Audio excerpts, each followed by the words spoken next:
ಯಾವುದೇ ಅನುಮತಿ ಪತ್ರ ಪಾಸ್ ಇಲ್ಲದೆ ಉಡುಪಿ ಜಿಲ್ಲೆಗೆ ಆಗಮಿಸಿದ್ದ ಬಿಜೆಪಿಯ ರಾಜ್ಯ ಕಾರ್ಯದರ್ಶಿಯೊಬ್ಬರನ್ನ ಹೆಬ್ರಿ ಸೋಮೇಶ್ವರ ಚೆಕ್ ಪೋಸ್ಟ್ನಲ್ಲಿ ತಡೆದು ನಿಲ್ಲಿಸಿದ ಘಟನೆ ನಡೆದಿದೆ.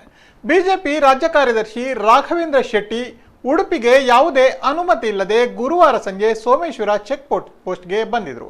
ಆದರೆ ರಾಘವೇಂದ್ರ ಶೆಟ್ಟಿ ಹತ್ತಿರ ಯಾವುದೇ ಅನುಮತಿ ಪತ್ರ, ಗುರುತು ಚೀಟಿ, ಪಾಸ್ ಇಲ್ಲದ ಹಿನ್ನೆಲೆಯಲ್ಲಿ ಚೆಕ್ ಪೋಸ್ಟ್ನಲ್ಲಿದ್ದ ಅಧಿಕಾರಿಗಳು ಜಿಲ್ಲಾ ಪ್ರವೇಶಕ್ಕೆ ಅವರನ್ನ ನಿರಾಕರಿಸಿದ್ದಾರೆ. ಈ ನಡುವೆ ರಾಘವೇಂದ್ರ ಶೆಟ್ಟಿ ಅಧಿಕಾರಿಗಳ ಮುಂದೆ ಜಿಲ್ಲೆಯ ಹಿರಿಯ ಅಧಿಕಾರಿಗಳಿಗೆ ಕರೆ ಮಾಡಿದ್ರು. ಆದರೆ ಮೇಲಿಂದ ಯಾವುದೇ ಆದೇಶ ಬಾರದ ಹಿನ್ನೆಲೆಯಲ್ಲಿ ಹೆಬ್ರಿ ಎಸ್ಐ ಸುಮಾ ಅವರು ರಾಘವೇಂದ್ರ ಶೆಟ್ಟಿ ಅವರನ್ನ ಜಿಲ್ಲೆ ಒಳಗೆ ಬಿಡಲು ನಿರಾಕರಿಸಿದ್ದಾರೆ. ಈ ಸಂದರ್ಭ ಸ್ಥಳದಲ್ಲಿ ಮಾತಿನ ಚಕಮಕಿ ಕೂಡ ನಡೆದಿದ್ದು, ಸ್ಥಳದಲ್ಲಿ ಸೇರಿದ್ದ ಸ್ಥಳೀಯರು ಗಲಾಟೆಯನ್ನ ನಡೆಸಿದರು.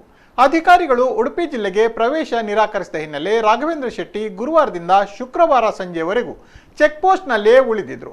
ಸ್ಥಳೀಯ ನಾಯಕ ಧೀರಜ್ ಕುಮಾರ್ ಶೆಟ್ಟಿ ಅವರು ರಾಘವೇಂದ್ರ ಶೆಟ್ಟಿ ಅವರ ಮನವೊಲಿಸುವ ಪ್ರಯತ್ನ ಮಾಡಿದ್ರು. ಯಾವುದೇ ಮಾತಿಗೆ ಬಗ್ಗದ ಹಿನ್ನೆಲೆಯಲ್ಲಿ ಕೊನೆಗೂ ಸರ್ಕಲ್ ಇನ್ಸ್ಪೆಕ್ಟರ್ ಸಂಪತ್ ಕುಮಾರ್ ಮಧ್ಯಸ್ಥಿಕೆಯಲ್ಲಿ ಬೇಳೂರಿಗೆ ಅವರನ್ನ ಕಳುಹಿಸಲಾಯಿತು.